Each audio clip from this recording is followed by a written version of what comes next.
kulanti wanaagsan daawadayaal meel kastoo aad joogtaan ku soo dhawaada barnaamij gaar ah oo telefishinka Kalson TV idinkaga diyaariyay shirka Soomaalida ee ka dhacay magaalada London qaabka uu shirku ku bilaabmay iyo gabagabadii go'aamadii shirka ka soo baxay intaba daawadayaal shirka magaalada London waxa soo qaban qaabiyay dawladda waddankan Britain waxaana looga hadlayay sidii Soomaaliya gacan looga siin lahaa arimo badan oo ay ka mid tahay dhinaca ammaanka dhaqaalaha iyo Soomaaliya inay ka soo kabato dhibaatooyinka soo food saaray dawladda waddanka Britain maaha markii ugu horeysay ay Soomaaliya shir u qabato waxa ka horeeyay shirar kale oo markaa kani uu daba socday iyadoo shirka maantana yabo fara badan oo lacageed dawladda Soomaaliya iyo shacabka Soomaaliyeed ba lagu siiyay iyadoo yabo haasina uu markaasi gaaray lacag aad u fara badan taasoo warmurtiyeedka ilaa bilowgii shirka looga hadlayay sidii Soomaaliya loo caawini lahaa madaxweynaha Soomaaliya Xasan Sheekh Maxamuud iyo ra'iisul wasaaraha waddanka Britain David Cameron ayaa iyagu maantay waxa ay sameeyeen kulankaasi inay wada shir gudoomiyaan oo ka dhacay xarunta la yiraahdo Leicester ee ku taala magaalada London shirkan oo saakay subaxnimadii furmay ayaa waxa khudbado ka jeediyay ra'iisul wasaaraha Britain David Cameron iyo madaxweynaha Soomaaliya ra'iisul wasaaraha waddanka Ingiriiska David Cameron oo si weyn uga hadlay arimaha shirkan iyo muhiim inay u leedahay Soomaaliya xilligan beesha caalamka ayaa tilmaamay in Soomaaliya lagu dayacay dhibaatooyinka ay iminka ku jirto ayna ahayd in beesha caalamku ay mar hore wax ka qabato dhibaatada Soomaaliya waxaana uu sheegay in dhibaatooyinka Soomaaliya ay ka dhasheen waxyaabo fara badan oo ay ka mid yihiin dhinacyada argagixisada burcadbadeeda iyo in argagixisadu ay ku kala safarto meelo kala duwan dhibaato kasta oo jirta ayaa waxa soo baxay warar sheegaya in iminka Soomaaliya la doonayo in wax loo qabto waxaana uu sheegay David Cameron in xilligan la gaaray xilligii Soomaaliya aan lagu eegan lahayn dhibaatooyinka iyo mushkiladaha ka jira dalka Soomaaliya wuxuuna sheegay Soomaaliya oo nabadgelyo ay ka dhacdo 22 sano kadib istiraatiijiyadeedu inay noqonayso in beesha caalamkuna ay faa'iido badan ka hesho arintaasi waxa uu sheegay isagoo si gooni ah uga hadlay in dawladda waddanka Britain ay ku dadaalayso sidii Soomaalida loo caawin lahaa oo markaa loogala shaqeyn lahaa dhinacyo fara badan of all clans. The international community has kept the promises that we made last year. The UN Security Council resolution extended the mandate of African Union forces beyond Mogadishu and increased their numbers. Mauritius and the Seychelles have taken pirates for prosecutions, and 59 convicted pirates have been transferred to prisons in Somaliland and Puntland. And we're working together relentlessly to disrupt the travel and the financing of terrorists in the region. But the transformation in Somalia that we've seen has not happened just because 50 countries sat round a room and a table like this in London last year and somehow decided Somalia's future. This change has happened because of the vision of President Hassan Sheikh Mohamud and his team, and because of the strength and courage of the Somali people in beginning the long and difficult task of rebuilding their country from the bottom up. madaxweynaha Soomaaliya Xasan Sheekh Maxamuud ayaa isaguna kulankaasi shir gudoominayay oo markaa isaguna khudbad aad u dheer jeediyay madaxweynuhu waxa uu sheegay in dawladdiisu ay wax badan qabatay haddana mushkiladaha ay wali taagan yihiin waxa uu carabka ku dhuftay al-shabaab burcadbadeed iyo dad buu yiri iyagoo aan ogolayn in horumar la sameeyo inay carqalad ku yihiin Soomaaliya waxaana uu ka codsaday beesha caalamka in marnaba Soomaaliya aan la ilaabin sidii mar hore dhacday wuxuuna codsaday in Soomaaliya loo baahan yahay in laga caawiyo dhinacyo fara badan waxa uu sheegay madaxweyne Xasan Sheekh Maxamuud in loo baahan yahay arimahaasi oo dhan in la hirgeliyo waxa uu tusaale u soo qaatay isagoo si weyn waliba markaa u soo jiitay dhagaha dadkii ka qayb galayay kulankaasi in dhawaantan uu madaxweynuhu ku beeray geed xarunta madaxtooyada Villa Soomaaliya waxa uu sheegay geedkaasi inuu mar walba u baahan yahay in biyo la siiyo cayayaankana laga ilaaliyo si marka uu weynaado uu dad badan wax u taro oo harkiisa laga faa'iideysto waxaan tusaalaha u soo qaadanayaa buu yiri madaxweyne Xasan Sheekh in Soomaaliya ay maanta la mid tahay geedkaas oo kale marka ay Soomaaliya gaarto meesha loogu talagalayna waxaa ka faa'iidi doona dad badan oo markaasi Soomaaliya saaxiib la ah. waxa uu ammaan u soo jeediyay dowladaha isgarab taagay Soomaaliya oo ay ugu horeyso dowladda Britain iyo dalalka deriska ah ee ciidamada u soo diray Soomaaliya gaar ahaan AMISOM, waxaana uu sheegay la'aantood inaanay waxba hirgeli karin. madaxweyne xasan sheekh ayaa markii kulankaasi uu soo gabagaboobay qaybihiisii hore waxa uu dibadda ayuu u soo baxay. madaxweynuhu marka uu dibadda u soo baxay waxa uu ugu talagalay in waxoogaa nasiinadiisa uu uga faa'iideeyo warbaahinta caalamka. waxa uu waraysi siiyey qaar ka mid ah telefishinada caalamiga iyo kuwa Soomaalida oo iyagu joogay goobtii kulankaasi uu ka dhacayay. telefishinka Kalson TV ayaa ka mid ahaa telefishinadii ugu horeeyay ee madaxweynaha marka uu breega ku jiray ama inta yar oo uu nasanayay iyagu ka faa'iideystay oo markaa warbixinada uu gudbinayay qayb ka mid ah inoo soo gudbiyay. waxaana ka mid ah hadalkii madaxweynaha isagoo ku jiray breega sidan. Soomaaliya waxay sharaxaysaa baahideeda iyo challengeska haysto adduunyaduna way dhageysanaysaa fursadaasina way furan tahay. shirka saaka wuu furmay si fiican ku bilowday. waxaan gelaynaa hadda shir ku saabsan issueska Soomaaliya khuseeya sida amniga, sida muxuu ahaa justice-ka, sida maxaan ku yiraahdaa human rights-ka, sida economic recovery-ga, service deal. marka different sessions ayaa hadda socdo oo wasiiradii iyo specialized teams ay ku jiraan, wayna fiican tahay. waxaan aad iyo aad u rajaynaynaa Soomaaliya inay wax weyn shirkan uga soo bixi doonaan. waxa shirkan ka soo baxana dawladda Soomaaliya waxay ballan qaadaysaa inay gaari doonaan dadka Soomaaliyeed meel kastoo ay ku nool yihiin, haddii ay ku nool yihiin Somaliland, Puntland, South, meel walba. marka waa maslaxad u timiday guud ahaan dadka Soomaaliyeed. aad iyo aad u mahadsantahay. dhinaca kale iyadoo madaxweynaha dowladda federaalka Soomaaliya iyo ra'iisul wasaaraha waddanka Britain ay shirkaasi shir gudoominayeen ayaa haddana muhiimadda shirku waxay ahayd in Soomaaliya lagu siiyo dhaqaale aad u fara badan oo markaa dhinacyo badan taabanaya.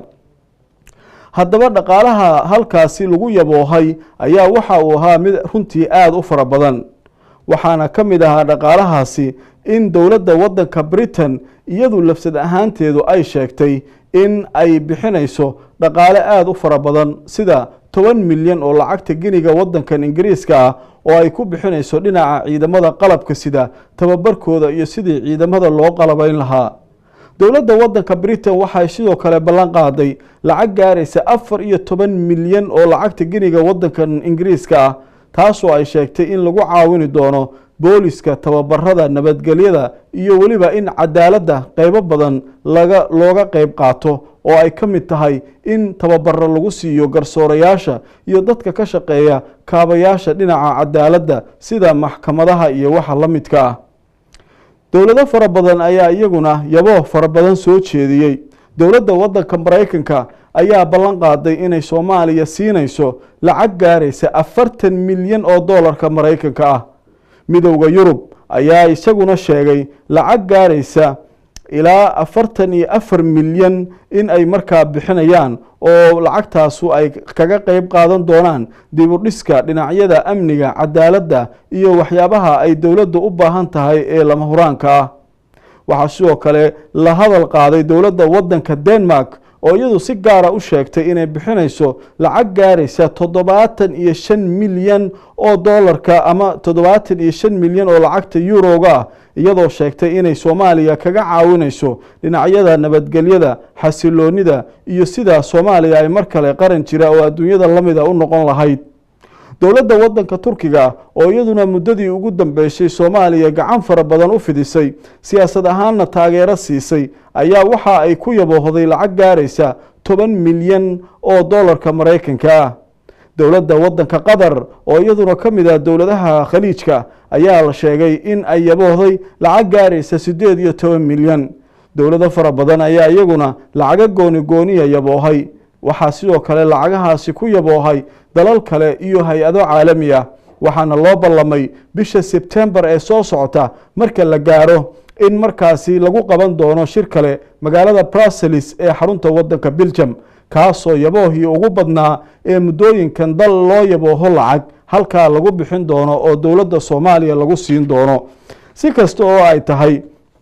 waxaa warmurtiyeedkii ka soo baxay shirka markii uu dhamaaday kadib oo madaxweynaha Soomaaliya Xasan Sheekh Maxamuud iyo ra'iisul wasaaraha waddanka Britain ay ka hadleen dhowr qodob oo muhiim ah oo saldhig u ahaa kulankii ka dhacay maanta magaalada London ee looga arinsanayay arrimaha Soomaaliya.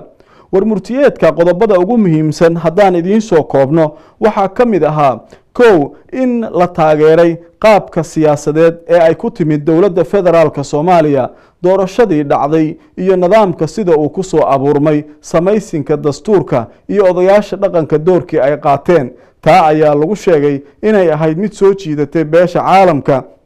sababtayna in maanta dowladda Soomaaliya si gacmo furan caalamku ay u soo dhaweeyaan.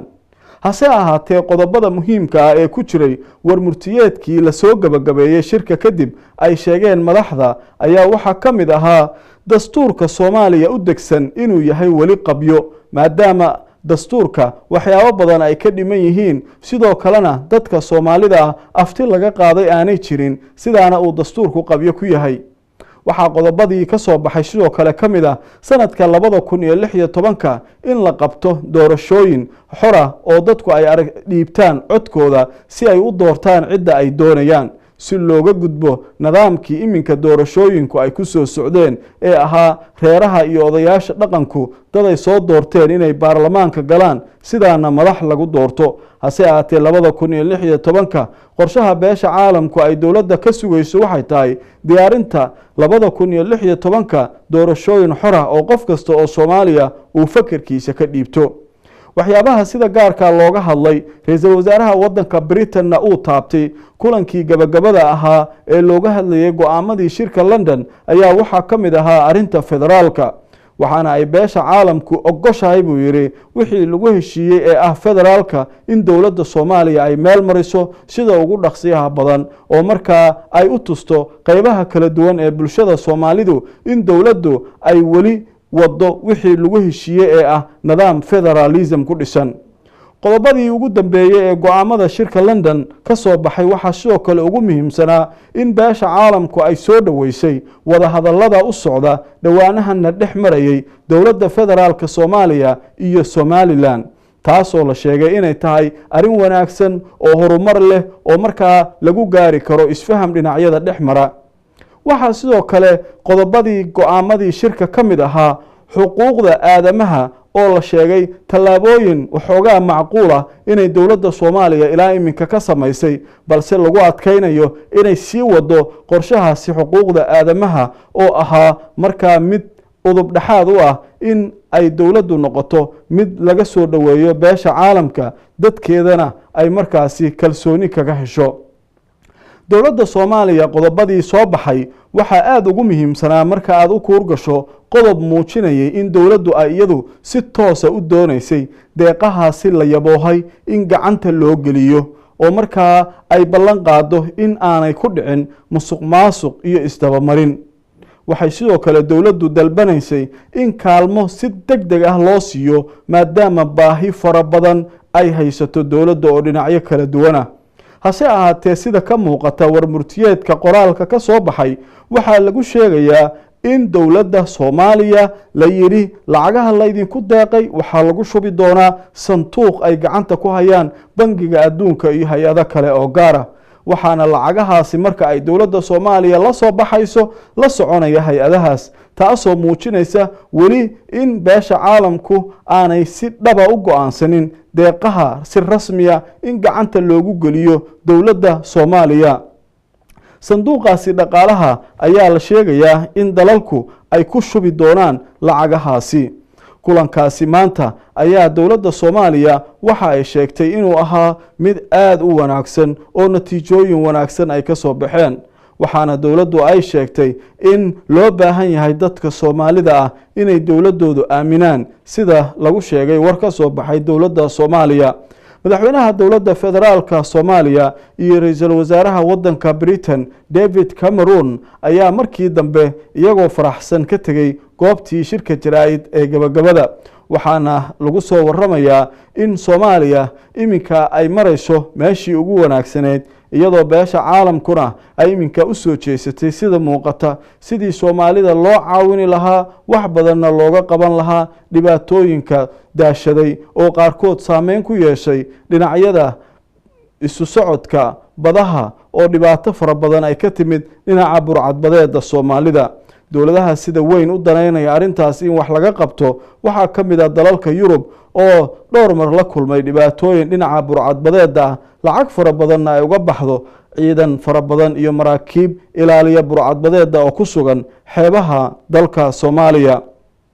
haddaba waxa loo ballamay bisha September ee soo socota iyadoo kulankaasina uu noqon doono mid aad u ballaaran waxa uu ka dhici doonaa magaalada Brussels ee dalka Belgium xarunta midowga Yurub kaasoo sidoo kale ay ka qayb gali doonaan madaxda dowladda Soomaalida iyo sidoo kale mas'uuliyiin ka socota beesha caalamka dalalka deeqaha bixiya iyo bangiga adduunka IMF-ta iyo dhammaan hay'adaha iyadoo ku shaqo leh dhinaca horumarinta dunida waxaana la filayaa lacag fara badan oo Soomaaliya deymo loogu leeyahay in kulanka laga cafiyo waxaa sidoo kale la sheegayaa inay dhici karto in Soomaaliya ay halka ka hesho lacag aad u fara badan oo qayb weyn ka qaadata dib u dhiska iyo horumarinta dalka Soomaaliya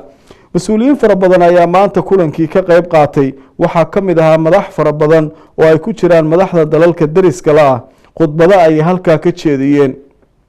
madaxweynaha Uganda madaxweynaha Kenya iyo madaxweynaha dalka Djibouti waxaa sidoo kale ka hadlay halkaasi ra'iisul wasaaraha wadanka Ethiopia oo isagu dhawaan sheegay in ciidamadoodu ay Soomaaliya kala bixi doonaan hase ahaatee shirkii maanta waxa uu ka sheegay in ay weligood safka hore kaga jireen sidii Soomaaliya xasilooni loogu heli lahaa iminkana uu sheegay inay ku taageersan yihiin beesha caalamka dadaalkan baaxadda leh ee ay ugu jiraan inay markaasi sameeyaan in Soomaaliya mar kale cagaheeda ay isku soo taagto daawadayaal inta ayaynu ku soo gabagabaynaynaa barnaamijkii koobnaa ee aynu kaga hadlaynay shirkii maanta ka dhacay magaalada London bilowgiisii wixii looga hadlay ilaa gabagabadiisii go'aamadii ka soo baxay shirka intaba Kalson TV waxa uu idin leeyahay mar walba waxaanu idin soo gudbin doonaa wax walba oo ku saabsan xaaladaha Soomaalida meel kasta oo ay ka jiraan anigoo nadaara ayaa idin la socodsiinayay farsamadana waxa uu ahaa Yusuf inta aan mar kale barnaamijkan lamida ku kulmayno waxaanu idin kaga tagaynaa sidaas iyo nabadgelyo wassalaamu calaykum waraxmatullaahi wabarakaatu